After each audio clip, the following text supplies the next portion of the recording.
Dan biasanya bakteri TBC ini menyerang pada orang-orang yang imunnya lemah. Salah satunya adalah orang-orang yang menderita HIV atau pada anak-anak, karena anak-anak imunnya belum terbentuk sempurna, dan pada orang yang lanjut usia, karena sistem imun pada orang yang sudah lanjut usia itu sudah buruk. Banyak loh teman-teman sekarang yang mager-mageran kan, gak suka kena sinar matahari, padahal sinar matahari itu fungsinya sangat bagus. Dikatakan bahwa kuman TBC itu bisa mati 3-4 jam setelah terkena sinar matahari.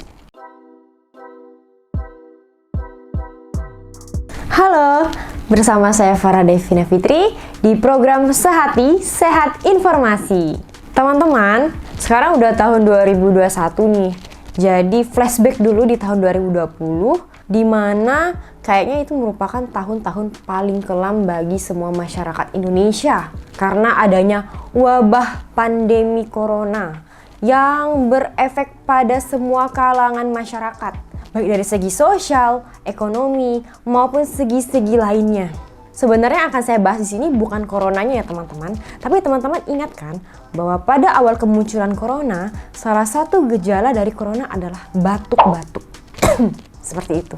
Tapi apakah memang jika semua orang yang batuk-batuk harus dikaitkan bahwa dia adalah penderita dari corona tersebut? Ternyata batuk-batuk itu bukan hanya gejala dari corona, tapi berbagai macam penyakit lainnya yang mungkin masyarakat masih sering abai nih. Apa saja sih penyakit-penyakit tersebut? Bahkan penyakit ini malah lebih berbahaya daripada corona itu sendiri. Kira-kira itu penyakit apa ya? Bener banget. Jadi penyakit ini namanya adalah tuberkulosis atau yang biasa disingkat dengan TBC. Dan TBC ini merupakan penyakit nomor 1 paling mematikan di Indonesia dalam kategori penyakit menular atau penyakit infeksius. Tapi masih banyak masyarakat kita yang belum sadar dan aware mengenai bahayanya penyakit ini. Gejala yang paling umum dari TBC ini adalah batuk-batuk. Tapi batuk-batuknya ini loh yang tidak berhenti selama kurang lebih dari 2 minggu. Jadi apabila teman-teman merasa bahwa teman-teman ini udah batuk-batuk lebih dari 2 minggu, kemudian teman-teman merasakan demam, teman-teman merasakan keringat di malam hari, dan penurunan berat badan yang tidak jelas selama kurang lebih sebulan, teman-teman harus segera periksakan diri ke puskesmas terdekat. Karena gejala-gejala tersebut merupakan tanda-tanda orang terkena TBC. Bahwa apabila penderita TBC ini tidak diobati segera, efek sampingnya akan sangat berbahaya, bahkan bisa menyebabkan kematian.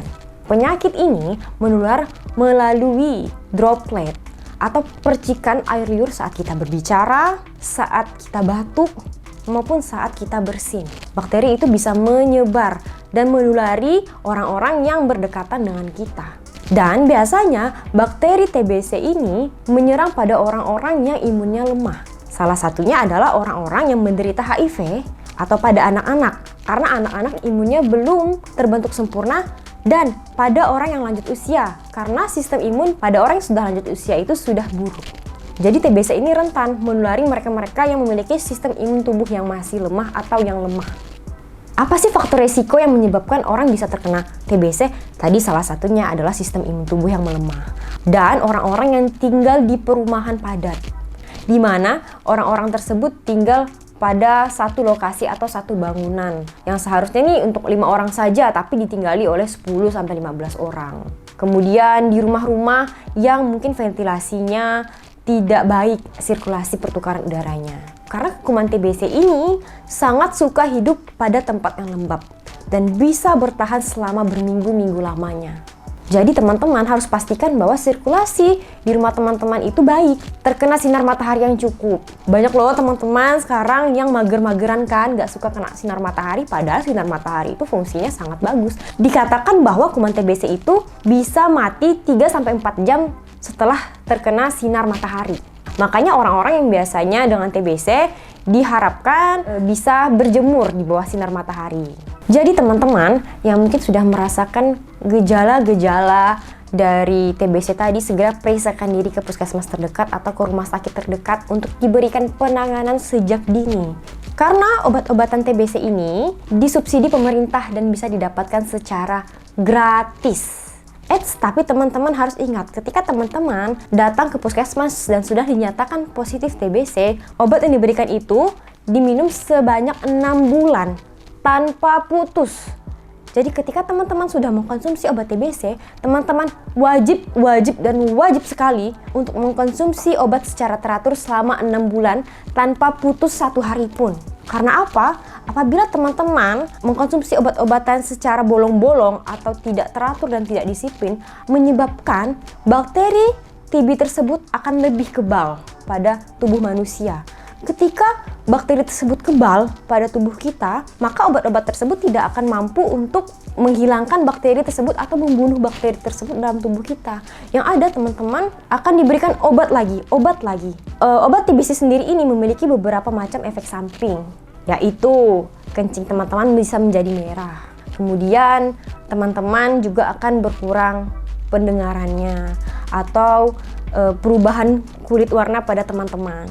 Teman-teman biasa juga akan merasakan mual atau muntah, tapi tenang saja, itu merupakan hal yang normal dari efek samping penggunaan obat TBC. Yang terpenting adalah teman-teman harus sembuh dulu dari TBC tersebut. Nah, apa yang harus teman-teman lakukan untuk menghindari dari TBC ini? Yang pertama tadi, teman-teman harus memiliki sirkulasi udara yang baik di rumah teman-teman.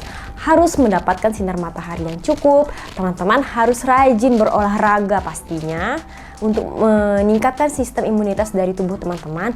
Dan yang terakhir adalah teman-teman harus menerapkan pola makan yang gizi dan seimbang. Dan yang terakhir adalah memiliki pola makan sehat dengan gizi yang cukup dan seimbang. Nah, hal-hal tersebut dapat menghindari kita dari berbagai macam penyakit, salah satunya adalah TBC tadi. Jadi, sekali lagi saya ingatkan bahwa TBC ini adalah salah satu penyakit yang berbahaya namun bisa disembuhkan dan bisa dicegah. Oh iya, satu lagi teman-teman, orang yang merokok ini memiliki faktor risiko yang lebih tinggi untuk terkena TBC dibanding orang yang tidak merokok. Jadi, kalau bisa nih, dikurangilah rokoknya atau bisa dihilangkan secara perlahan. Karena itu sendiri bukan hanya untuk kesehatan teman-teman, tapi untuk kesehatan orang-orang di sekitar teman-teman sekalian. Semoga bermanfaat buat teman-teman semua. Lebih baik kita mencegah daripada kita mengobati. Nah, jangan lupa subscribe dan like-nya. Dan bagi teman-teman yang mungkin merasa masih banyak pertanyaan di hati dan pikiran teman-teman, bisa langsung komen di bawah ini. Sampai jumpa!